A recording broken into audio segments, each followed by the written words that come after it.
Avant d'arriver à la condamnation ci éligibilité am balaa ngaa wax parce que am na inéligibilité boo xamante ne même en cas d'acquittement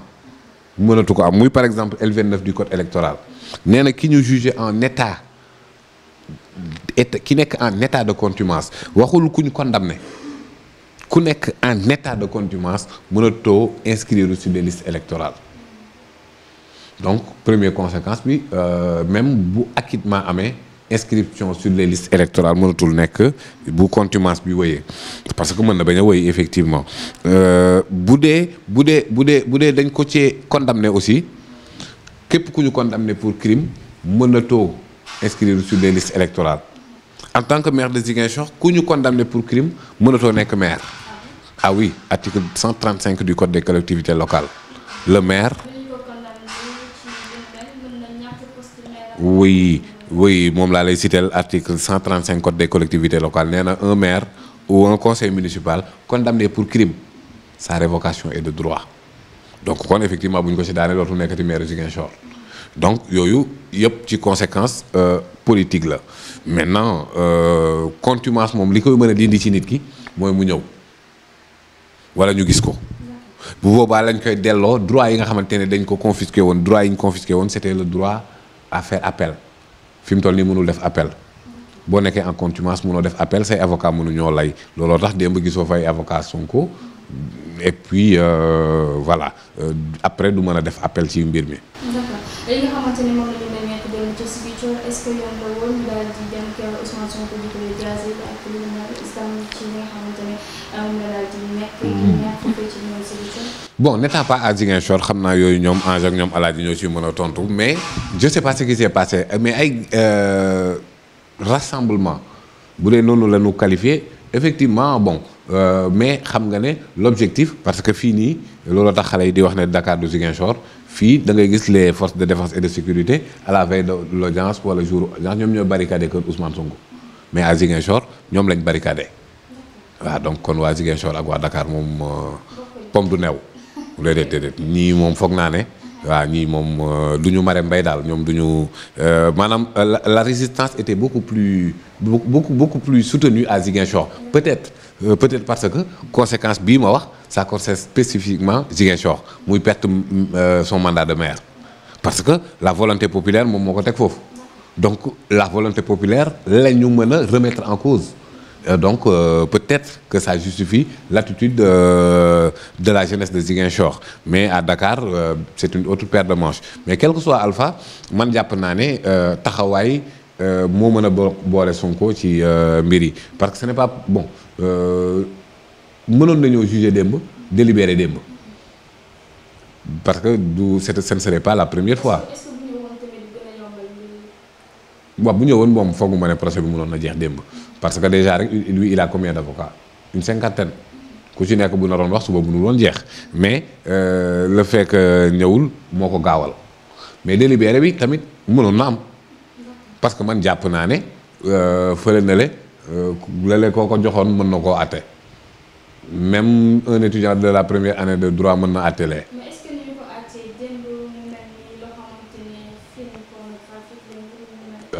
Rama, tu as vu un film pornographique toi? waa kàddu pornographique kon mais bul ne film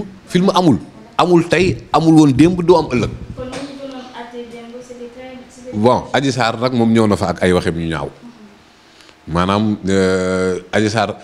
ay la yoon mën na wax sax awra wala mu wax vaccin mais Adji Sarr ci digg bi lay jaar c'est-à-dire loolu moom moo tax aussi y a ce procès moral là dont on parlait te pour man qui justifie peut-être que ni Ousmane Sonko bañ a ñëw xëy na loolu lay doon mais man d'accord moo woon mu bañ a ñëw aussi bien mën nga bañ procès moral mais day am parce que sur le terrain politique loolu politique la mais sur le terrain juridique nga xamante ne mooy tribunal bi d'accord waxal lu la neex na ñaawee nu la neexee mais on va juger le droit te man jàpp naa ne si les avocats de Sonko étaient là-bas mbir bi wuuri na bu yàgg mbir mi tefesu na benn Ndeye Khady Ndiaye sans avocat sans assistance juridique moom moo taxaw tëri leen tête comme ça maman Ba. xam naa ci loolu la ñuy daal di dugg li nga xamante ne moo di révélation maman Ba est-ce que mën na daal di gën a yombal acte bi ñeel Ousmane Sonko Maman Ba pouvait faire beaucoup plus de révélations bu doon avocat Sonko yi ñu nga fa di ko poser question man nee naa leen ñetti question bu ñu ko posé woon mu jeex lan la Adji Sarr proposé ba nga ñëw Sweet Beauté ba nga ñëwee Sweet Beauté affaire bi éclaté est-ce que déggante nga ak Adji Sarr buñ ne ko bu leen waaw ñu ne lan la leen wax Maman Ba bu tontoo ci question yooyu dossier bi jeex na tàkk donc te effectivement Maman Ba ami d'enfance su Adji Sarr la wax na la ko démb waxoon naa ko sénégalais avant ne woon naa leen kii buy parparloo moom Adji Sarr lay faral mais voilà y a la vérité qui est là donc ñu fàtte ni amul benn témoin amul benn témoin bu ne viol am na moom même Sidi Ahmed Mbaye waxul ne viol am na même l'autre demoiselle Ngom la waxul ne viol am na ndax moom nee na fekkeewul mbir ya donc kon finalement waxuma la preuve vidéo mais même preuve témoignage sax Adji amu ko donc. d'accord ci ki nga xamante ne moo di Ndeye Khady Ndiaye li koy xaaral ci lu bëri jamono ci. waaw Ndeye Khady aussi avocat Adji Sarr ci boppam moom moo plaidé pour ñu écarter lii di complicité de viol pour moom bon incitation à la débauche benn Adji Sarr ak Seynabou Ngom ñoom ñoo ne te foog naa ne ñoo ànd bi ñuy ñëw. ñoom ñoo ne xeetu massage yooyu am na fa yeneen masseuses yi fa jàll yëpp nee na ñoom xamuñu loolu ah en tout cas la preuve matérielle de cette affaire là n'est pas kii nee naa la avocat Adji Sarr ci boppam nee na nañ ko écarter publication d'images obscènes bon il reste parce que aussi ça n'a pas été suffisamment démonté que ni image yooyu ñu monté ci ñu versé ci dossier bi c'est bien d'elle bon maintenant ak technologie état comme on dit état fort avec des moyens et tout mënoon nañoo établir que ni suite massage xawma ak Sweet Beauté même bi la c'est Ndeye Khady mais aussi ça n'a pas été caractérisé mais quel que soit alpha jigéen nga Ndeye Khady nee na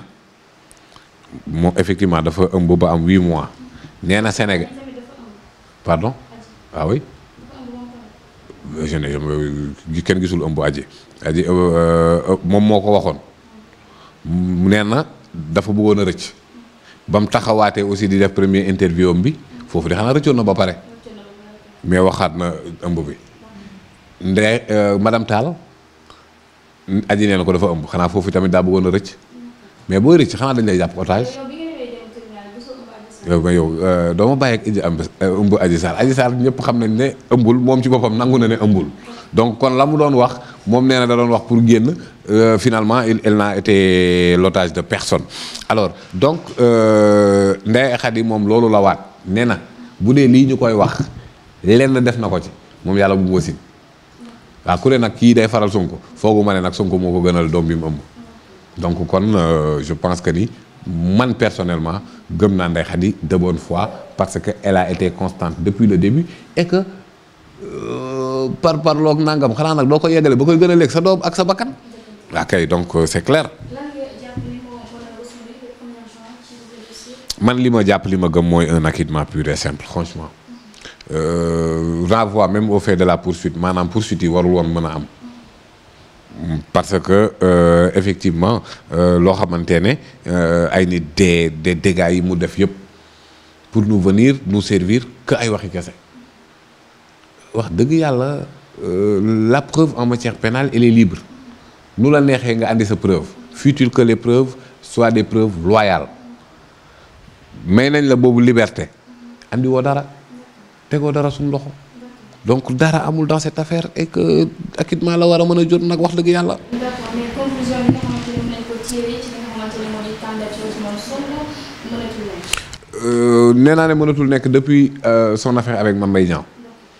donc bii day def ça ne fait qu'aggraver la chose d'autant plus que il est jugé en état de contumace ku ñu jugé en état de contumace nee nañ la mënatoo inscrire affaire Mame Mbaye Niang c'était une absence wala interdiction d'inscription pour 5 ans mais bii définitivement la